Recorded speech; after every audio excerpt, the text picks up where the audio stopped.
Hoy en el Ocultario nos adentramos en el misterio de una de las mentes más fascinantes y enigmáticas del siglo XX. Un hombre que desafió los cimientos de la razón para explorar los territorios prohibidos del alma humana.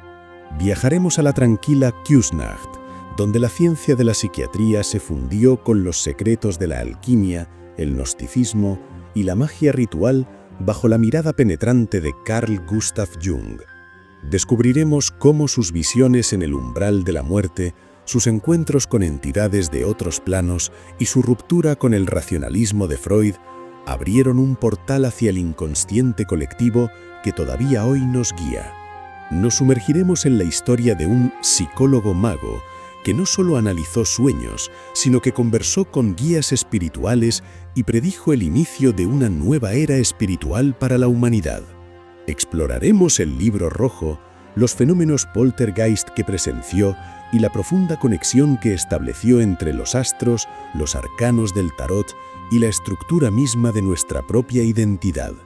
Este no es solo un relato biográfico, sino una inmersión en la sombra, en el matrimonio alquímico de los opuestos y en la búsqueda del sí mismo a través de la gran obra de la individuación. Acompáñennos en esta travesía por los paisajes astrales que Jung recorrió, desde las cumbres del Himalaya en sus visiones hasta el silencio de su jardín donde Filemón le revelaba verdades ancestrales. Entenderemos por qué sus teorías se convirtieron en el pilar de la contracultura y cómo su legado nos invita a despertar mirando hacia adentro, donde residen los dioses y demonios que moldean nuestro destino. Es hora de desvelar la verdadera sombra de este genio suizo, un bisnieto de Goethe que heredó el misticismo de su linaje para entregarnos las llaves de nuestra propia transmutación psíquica. Prepárense para cuestionar la realidad tal como la conocen, pues hoy la psicología se viste de ocultismo para revelarnos que nada ocurre por azar en este vasto y simbólico tejido del cosmos. Bienvenidos al Ocultario.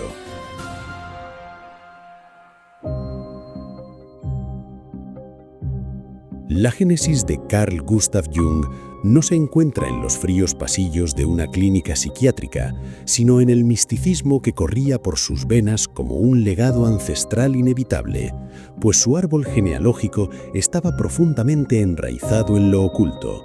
Su abuelo materno, el reverendo Samuel Briswick, era un hombre que aprendió hebreo bajo la firme creencia de que era la lengua hablada en el cielo y mantenía una silla vacía en su estudio para que el fantasma de su difunta primera esposa pudiera visitarlo. En este ambiente creció Jung, observando a su madre Emily espantar a los muertos para que no distrajeran al reverendo durante sus sermones. Una mujer que desarrolló facultades de médium desde su adolescencia. El propio Jung heredó esta sensibilidad y comenzó a recibir mensajes oníricos de su padre tras la muerte de este, visiones que se cumplían con una precisión asombrosa y que lo llevaron a cuestionar el paradigma materialista que dominaba la ciencia de su época. A medida que avanzaba en su carrera, Jung se vio envuelto en fenómenos paranormales que desafiaban la lógica, como el agrietamiento espontáneo de una mesa de nogal en su estudio o el estallido de un cuchillo de acero, eventos que lo impulsaron a investigar el espiritismo y la parapsicología de forma rigurosa. Su encuentro con Freud en Viena en 1909 marcó un punto de inflexión, no solo por su colaboración profesional, sino por el choque entre el escepticismo de Freud y las habilidades fenomenológicas de Jung. Durante una discusión sobre lo paranormal, una explosión brotó de un estante de libros en el despacho de Freud. Ante el "bah" de este, Jung predijo que ocurriría de nuevo, y así sucedió, dejando a Freud convencido de que Jung poseía habilidades paranormales inquietantes. Sin embargo, la mayor revelación llegaría el 11 de febrero de 1944, cuando Jung, tras romperse el peroné y sufrir un infarto, experimentó una visión extracorpórea que lo llevó a flotar a 1000 millas sobre la Tierra. En ese estado, contempló el Himalaya bañado en una luz azul y el desierto de Arabia, sintiendo que abandonaba la órbita terrestre para dirigirse hacia un enorme monolito negro que flotaba en el espacio. Este templo astral albergaba a un hindú en posición de loto y multitud de velas parpadeantes, y Jung supo que allí encontraría las respuestas al propósito de su vida. Justo cuando estaba a punto de cruzar el umbral del misterio absoluto, vio que emergía desde Europa la imagen arquetípica de su médico bajo la forma de Asclepio, el dios griego de la medicina, quien le advirtió que su partida era prematura y que debía regresar. Jung regresó a su cuerpo con una profunda decepción, pero con la certeza de que había visitado la realidad eterna fuera del tiempo. Poco después, su médico enfermó y murió, tal como Jung había intuido en su visión arquetípica. Esta experiencia mística transformó sus últimos 17 años de vida, llevándolo a abandonar su papel de científico convencional para abrazar abiertamente el estudio de la alquimia, la astrología y los platos voladores, convencido de que la psique no termina donde empieza el cuerpo. Para Jung, la medicina del alma ya no podía separarse de lo sagrado, y entendió que el ser humano es un nodo coherente entre la conciencia y las fuerzas invisibles que movilizan el universo. Así, el psicólogo de Küsnacht se convirtió en un explorador de las profundidades humanas, convencido que los símbolos y los mitos son el lenguaje universal de la vida. La inmersión de Jung en el ocultismo le llevó a confrontar inteligencias autónomas que habitaban su mundo interior, seres que él no consideraba proyecciones de su imaginación, sino entidades con vida propia que le dictaban conocimientos esenciales. Durante su crisis existencial, su casa en Küsnacht comenzó a parecer embrujada. Sus hijos veían figuras blancas y sentían que les quitaban las mantas por la noche, mientras la atmósfera se cargaba de una ansiedad insoportable. En medio de este caos poltergeist, Jung gritó al aire preguntando qué sucedía y escuchó un coro de voces que le respondían: «Hemos venido desde Jerusalén, donde no encontramos lo que estábamos buscando». Bajo esta presión espiritual, Jung escribió en apenas 3 noches los 7 sermones a los muertos, atribuidos a Basílides de Alejandría, mediante un proceso que describió como una posesión. Entre estas entidades, la más significativa fue Filemón, un anciano con cuernos de toro y alas de martín pescador, con quien Jung solía conversar mientras paseaba por su jardín junto al lago en Suiza. Filemón representaba para él un conocimiento superior, un mentor que le revelaba verdades que su mente consciente no había siquiera sospechado, estableciendo el marco para su teoría del inconsciente colectivo. Este océano psíquico es el fundamento de lo que los antiguos llamaron la simpatía hacia todas las cosas, una matriz donde residen los arquetipos, esos patrones universales y hereditarios que organizan nuestra realidad. Jung entendió que heredamos estos arquetipos de la misma manera que heredamos patrones instintivos de comportamiento, y que figuras como el sabio, el héroe o la gran madre son fuerzas activas que demandan ser reconocidas en nuestro interior.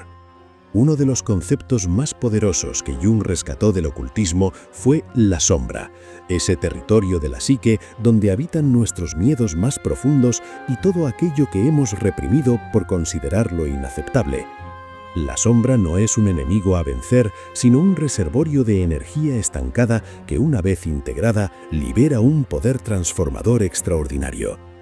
En sus sueños, la sombra solía aparecer como un monstruo o un demonio inquietante, recordándole que negar la propia oscuridad solo la hace más densa y peligrosa.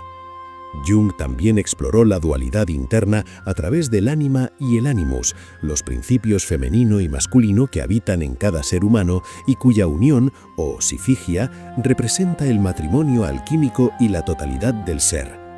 El libro rojo fue la crónica secreta de estos diálogos con lo invisible, una obra donde Jung plasmó sus visiones de entidades como Salomé y Abraxas, el ser supremo que genera la mente. Para Jung, el inconsciente no era un simple almacén de recuerdos, sino un territorio donde lo mítico y lo psicológico se entrelazan en una danza eterna.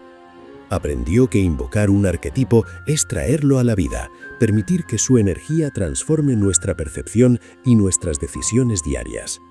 Esta comunicación con el mundo invisible se convirtió en la base de su práctica, entendiendo que el ritual es una tecnología psíquica para interactuar con los arquetipos de manera intencionada. Así, la psicología junguiana se consolidó como una forma de gnosis moderna, donde cada encuentro con lo interno es una operación alquímica destinada a transmutar lo denso en sutil. La culminación del pensamiento de Jung reside en la individuación, un proceso que él comparaba con la gran obra de los alquimistas, destinada a integrar los fragmentos dispersos de la psique en un sí mismo cohesivo. El individuo debe transitar por distintas fases alquímicas para alcanzar su plenitud. La nigredo, el ennegrecimiento doloroso donde se confronta la sombra y se disuelve el viejo yo. La albedo, el blanqueamiento purificador donde la luz de la conciencia trae claridad. Las citrinitas, el despertar de la sabiduría solar interna. Y finalmente la rubedo, la integración total de los opuestos, donde nace el oro alquímico del espíritu. Jung encontró en el tarot un código arquetípico vivo, un espejo que refleja los movimientos del alma y que funciona no como adivinación, sino como un mapa del inconsciente colectivo. Al igual que los mandalas, que él definía como círculos mágicos y símbolos de la totalidad psíquica, el tarot permite al individuo entablar un diálogo con sus propias fuerzas internas. Jung observó que sus pacientes dibujaban mandalas de forma espontánea en momentos de crisis, como una manera de ordenar el caos interno, viendo en ellos el núcleo organizador de la psique. Esta conexión entre el microcosmos humano y el macrocosmos se manifestó también en su estudio de la sincronicidad, esas coincidencias significativas que enlazan lo interno con lo externo, desafiando la causalidad física. Un número que se repite, un encuentro fortuito o un sueño premonitorio no son para Jung simples casualidades, sino mensajes del universo que emergen en el momento justo para señalar un camino sagrado. Incluso interpretó los platillos voladores como mandalas del espacio exterior, proyecciones arquetípicas de una humanidad angustiada por la Guerra Fría que buscaba alivio en la totalidad del cielo. Jung predijo que la sabiduría gnóstica y el regreso del sagrado femenino, simbolizado por la unión de los opuestos, reentrarían en la cultura occidental a través de la psicología, preparando el camino para la era de Acuario. Su legado transformó la vida cotidiana en un laboratorio de transmutación, donde actos mundanos como escribir en un cuaderno de tapa negra para enfrentar la sombra o meditar con los 4 elementos, fuego, tierra, aire y agua, se convierten en ritos de poder. Entendió que el lenguaje de las palabras, a través de mantras y afirmaciones, tiene el poder de reprogramar los patrones neuronales y manifestar cambios tangibles en la realidad. Para el mago de Küsnacht, la salud y la enfermedad son manifestaciones de un equilibrio psíquico en movimiento, donde cada síntoma es un símbolo que busca ser comprendido para restaurar la totalidad. Su enfoque nos invita a ser navegantes de nuestros propios misterios, utilizando los sueños como portales hacia la vastedad del inconsciente y como guías para la evolución del alma. La individuación es la gran obra, una alquimia que convierte lo común en sagrado y que nos enseña que quien mira hacia adentro despierta de verdad. Al final de su camino, Jung nos legó una tecnología del espíritu que une la ciencia con la magia, recordándonos que somos co-creadores de nuestro destino en un universo cargado de significado simbólico. La trayectoria de Carl Gustav Jung nos enseña que la verdadera curación no nace de la supresión de nuestros demonios, sino de la valentía de sentarlos a nuestra mesa para escuchar lo que tienen que decirnos. Al integrar la sombra y abrazar los arquetipos que habitan en nuestra sangre, dejamos de ser víctimas de un destino ciego para convertirnos en los alquimistas de nuestra propia existencia.